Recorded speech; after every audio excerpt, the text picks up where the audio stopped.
check mga moms ay magwa 1:30 na. So, magsusundo na ang ating daddy guaps sa ating estudyante.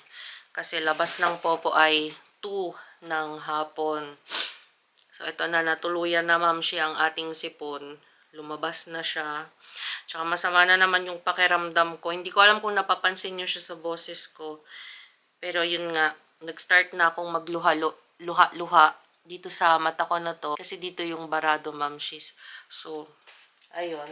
And nagparacetamol na din ako kanina. Mga 30 minutes ago. Kasi mabigat na yung pakiramdam ko. So, ayan, dumating na yung inaantay nating Amazon. Yung ating bombilya.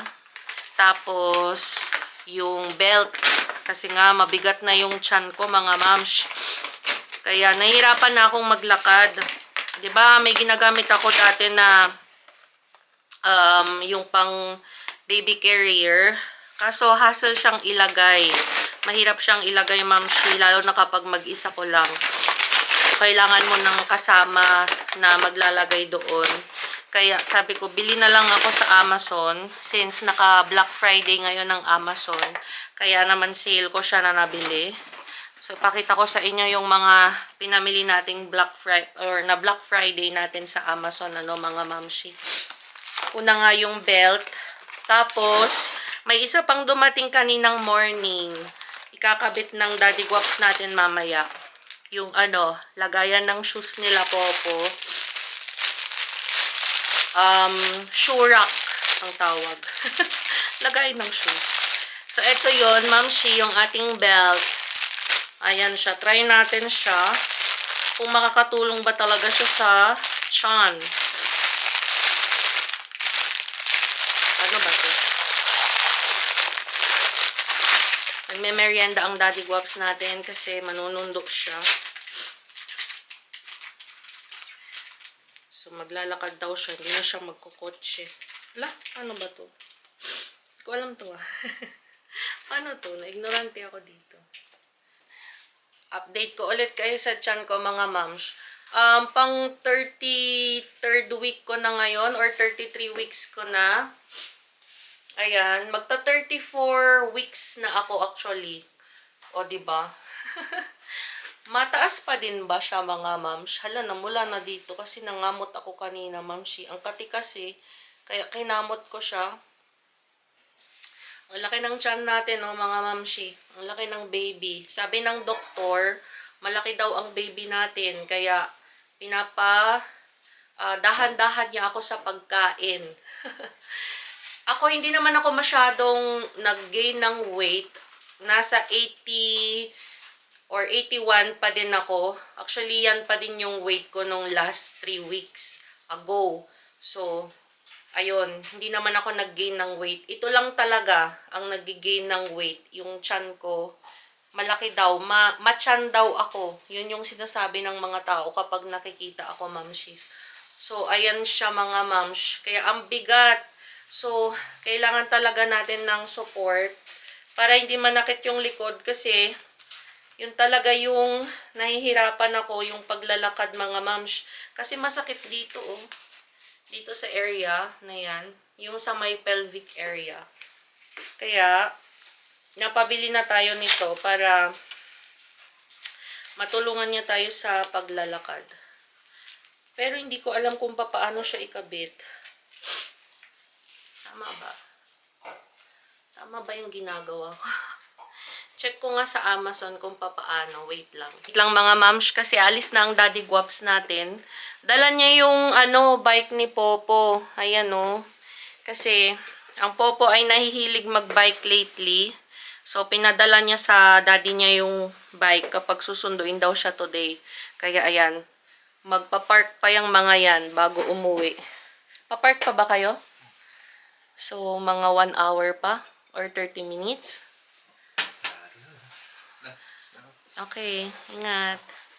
So, ayan, alis na siya, mga mams. So, ilagay na natin to.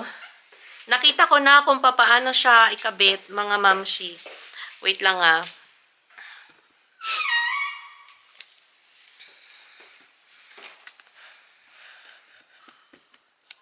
Kita nyo ba? Ingat. Ayan. Ganito pala siya ilagay. So, nagets ko na mga mamshi. Ayan. So, meron pala siya ditong lock, no? Yung tutulong sa tiyan mo para tumaas siya. So, gets ko na siya mga mamshi. Lagay na natin ito mga mamshi. Alang kati ng tiyan ko. Nangangati yung side ng tiyan ko dito, oh. Ang kati. Ganito daw siya mga mi. Tataas mo.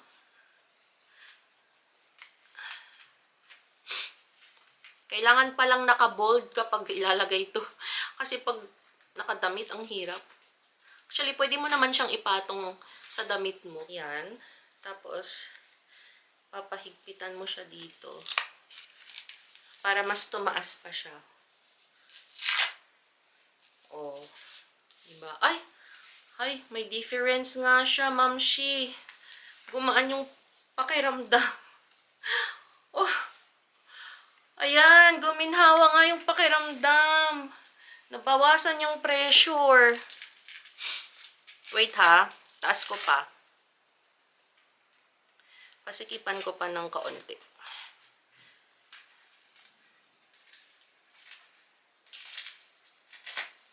Ganito yung itsura niya, oh. Grabeng laki ng ginhawa pala, no? Mas okay pala to kaysa dun sa baby carrier na ginagamit ko na pampaangat. Actually, pampaangat lang naman yun. Ito talaga, ang laki ng ginhawa, mga mi. Kaso hindi ko maayos dun sa likod kasi ako lang naman yung naglagay. Kaya ayan, medyo gusot sa likod natin. Tsaka mas pinasikipan ko siya para tumaas talaga yung tiyan. Grabe, oh. Nabawasan yung pressure ko dito. As in, ang ganda pala ng ganito, no? Sana, ito na lang yung kinuha ko nung start pala ng pananakit ng likod ko. Kasi mabigat talaga siya, mamshi, yung ating, yung ating tiyan. Yun lagi yung reklamo ko. Pero, syempre, love na love ko ang baby natin, mga mamshi, kaya okay lang na mahirapan ako. Pero at least ito, nabili na natin siya. Hindi na ako masyadong mahihirapan sa paglalakad.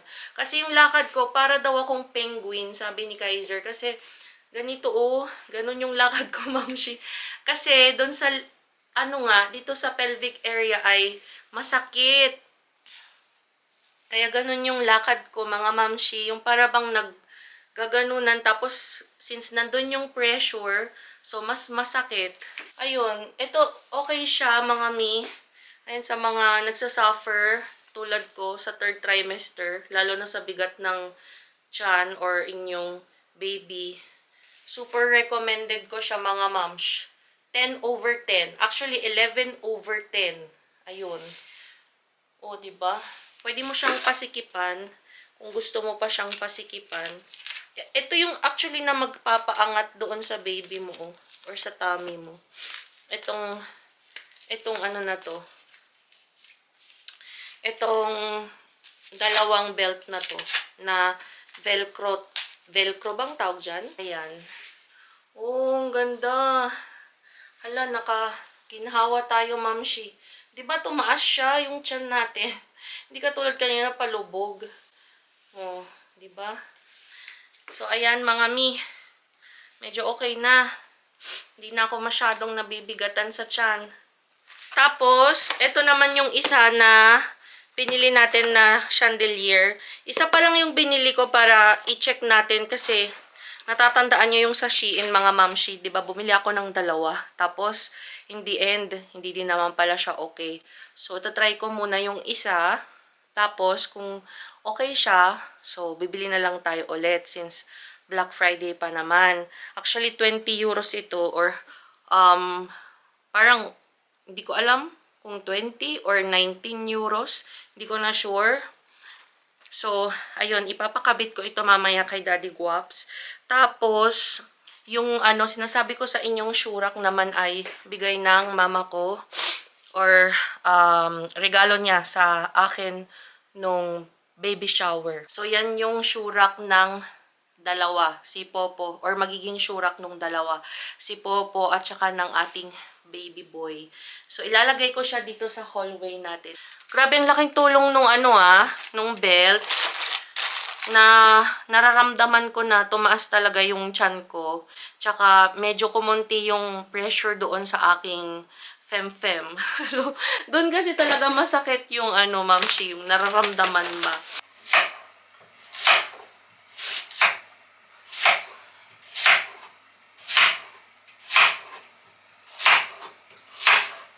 Tuloy natin yung niluluto natin mga mi. Kanina pinakulo ko na to. Akala ko baka siya, hindi pala baka yung nailabas ko. Lagi na lang ako nagkakamali dun sa karne nung baka at saka nung baboy. Baboy pala siya mga mamshi, kaya no choice tayo. Ang nalaga ko ngayon ay baboy, imbis na sana baka. Yung patatas naman yung balatan natin mamshi.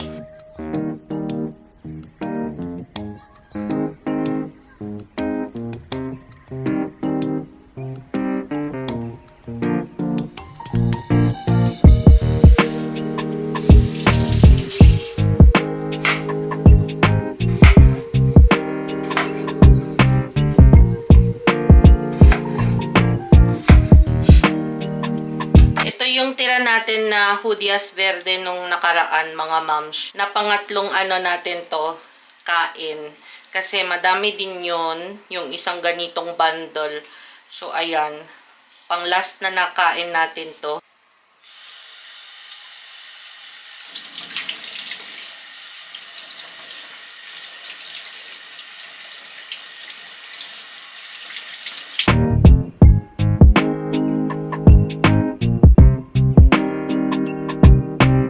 Na natin yung carrots since kumukulo na siya. Tapos isunod natin yung patatas mamaya kapag medyo malambot-lambot na yung carrots natin. Siguro mga 5 minutes. Ganyan. Ayun. Andito na sila mga mi. Kakarating lang nila. Pinapatanggal ko kay Daddy Guaps yung ating vacuum. Kasi kakatapos ko lang mag-vacuum. So, may papakita ako sa inyo kasi ang Popo ay consistent talaga sa pagkuha ng mga stickers niya sa English subject. Ayan, meron na tayong 27. Nakaabot na siya ng 20 kasi yung 20 merong gift. So, meron siyang reward doon. Kaso nga lang, di pa namin siya nabibili. Lalagay dapat natin siya doon sa ibabaw tuloy. Doon sa bandang Christmas tree. So, 3 na lang para maka 30 siya, para may reward na naman siyang panibago. So, ayan. Para mas talaga siya, mag-focus talaga siya sa pag-i-studies. Yung reward naman, mamshi, ay hindi naman ganun kalakihan. Para lang ba magkaroon siya ng gana na mag-study or mag-aral, ayun. Pero ang Popo naman, in fairness naman sa kanya talagang meron siyang, alam niyo yun, yung tag dito. Kasi sa mga ibang bata, di ba, pag minsan na yung focus nila, pero si Popo, fairness naman sa kanya, yung focus niya doon sa studies niya ay talagang alam niya. So, ayan, inaantay natin ang Popo kasi nag-CR siya. Rapido! Me tienes que contar el examen de matemáticas. ¿Crees que has sacado 9? Puedes ver, a ver, sale en el móvil el examen. Todavía, Daddy, na ba? Lumabas na ba? Hola con Hi, mi kamamas. Hello. Good morning. Lumabas na? Sí, espera. Wala pa? Ay, sabi niya, feeling niya is 9 daw ang nakuha niyang score. Tignan natin since makikita naman natin yung score mamaya doon sa app ng school nila. Kain na muna tayo mga mi. Inggitin muna namin kayo. Gumawa ko ng sausawan namin na toyo with lemon. Tapos nilagyan ko siya ng konting tabasco. Ayan, laga ang ating uulamin. Sabaw. Ay, ala, nahulog. Ayan, natapon yung ating sabaw. Ang favorite. Esto es hot, anak. Esto es hot. Ayan. Favorite ng Popo natin laga. Mapalagang baboy, lagang Baka favorite niya. Tapos sasaw-saw siya ng toyo with lemon. Gustong-gusto niya yan. Ayan, nakain siya mag-isa. Pero kapag yung ulam niya hindi niya bet, kailangan mo yung subuan para kumain. Pero yung mga burgers, fries, nuggets, ganun, gustong-gusto niya din. Kaya kahit hindi niyo subuan yan, kakain siya. Pati yan, yung pagkain niya na yan. Nilagyan ko din pala to ng saba. Saging na saba. Kain tayo mga mamshi. Ang daddy guaps natin nasa harap, nag-work. Work pa din. As usual, ayan siya. Very serious ang daddy guaps. Ayan, kain tayo mga mi. Ito na yung pagkain natin. Oh, dami na namang rice. Hindi, joke lang. Gulay lang yun, mamshi. Patatas at saka saging. Lalian dito yung sausawan. Ay, common rice at na.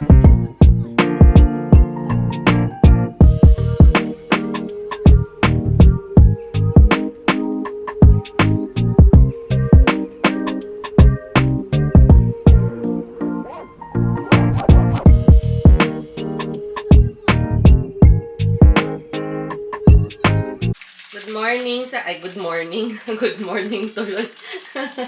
Good evening na mga mi. Yan, magsi 7:30 na po ng gabi. Ito, kakasimula ng daddy guaps natin gawin yung ating shurak. Kasi kakatapos niya lang mag-work. Baka wawa naman ang daddy guaps natin. Oh. Pero, ayan, ginagawa niya na kahit na hindi pa siya nakakapagpahinga from work. Mahirap, daddy? Ha? Di naman, okay naman siya. Sakto lang. Parang IKEA lang, no? Ayan, no? So, tinatapos lang niya, mga mamshi, para maayos na din ba yung kwarto ni Popo.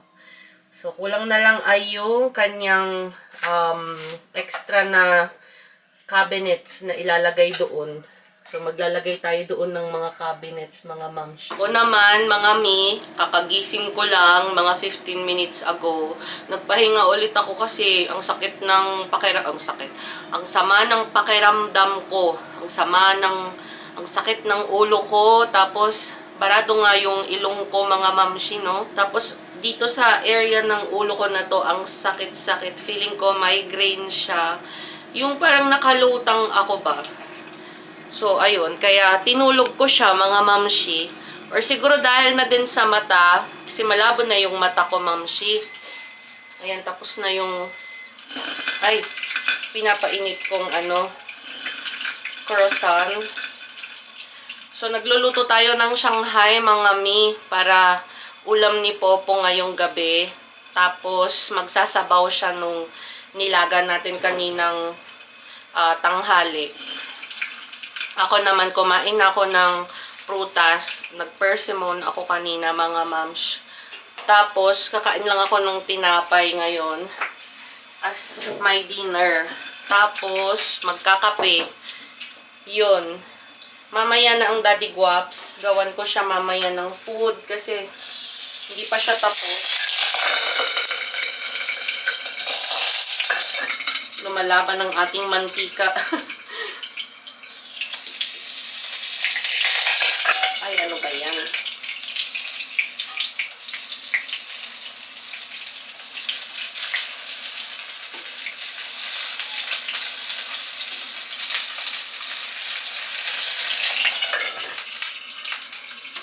So, ayun mga mams.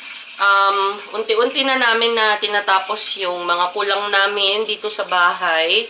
Magastos, no? Medyo magastos, kapag magkakaroon ng bagong miyembro ng pamilya. Hindi lang medyo, magastos talaga siya actually. Pero, ayun nga, syempre, kung talagang meant to be na magkaroon ng bagong member ng family at saka kung ginusto nyo naman talaga, is wala tayong magagawa, 'di ba? Kailangan talaga ay maging prepared tayo, ganun. Tapos, ano pa ba? May mga kulang pa kami, mga mi, like yung damit, ayun. Kasi nga kulang pa ng pang-winter na damit. Pero, okay lang yun kasi dito naman sa Spain ay madalas mag-sale. Lalo na kapag damit ng mga bata. Tsaka madami dito ang factory. So, ang importante ay yung mga tulad ng crib, tapos yung stroller, ayun, meron na tayo yung mga yon, car seat, tapos yung mga nappies, diapers, ganun. Kasi yun talaga yung mahal. Naghanap talaga kami nung parang saan kami makakamura ba na bumili ng mga gamit na ganun. Most especially yung kuna, yung pagtutulugan. Kasi alam nyo naman, ma'am, mabilis lang lumaki yung mga bata, di ba? Kaya, ayun, nakabili tayo sa marketplace ng ating kuna, mini kuna. Hindi ko pa siya napapakita sa inyo. Soon, pag naayos-ayos na natin, mamshi, yung mga gamit, papakita ko sa inyo yung nabili natin na kuna. Or napakita ko na. I'm not sure kung naipakita ko na siya sa inyo, mga mi. Pero, mukhang bago yung nabili nating kuna. Tapos, ayun, isi-set up na lang natin siya doon sa kwarto natin kapag naayos ko na yung mga gamit pa na iba para sa baby. Yan, kumakain na ang Popo. Very good yarn. Kumakain siya mag-isa. Masarap kasi ang food niya. Nagluto tayo ng Shanghai, ang favorite Shanghai ng Popo. Gawa ni Mother Dear. Thank you, Mother Dear, kung nanonood ka. Ayan, shout out. Ayan, mabubuhay na yan ng everyday Shanghai. Favorite niya kasi ang Shanghai. Tapos sinasawsaw niya sa ketchup with mayo. Ayan, very good ang kuya. Akesi. Akesi anak, very good. Si. Si. Ayan, very good siya. O, kamamas, o, nakain mag-isa yan, o. Very good. Good job yan. Sarap ng kain. Very good naman si kuya ko. Kain, anak. Yummy yung Shanghai? Huh? Is it yummy? Te gusta Shanghai? Huh? Come na, Rod. Come. Tsaka nakain din siya ng gulay. Kahit anong i-prepare na gulay, kinakain niya. Maliban lang yung mapait, yung ampalaya. Ayaw niya yun. Oh, you eat na. Kain po tayo, kain po tayo. Kain po tayo. Kain po.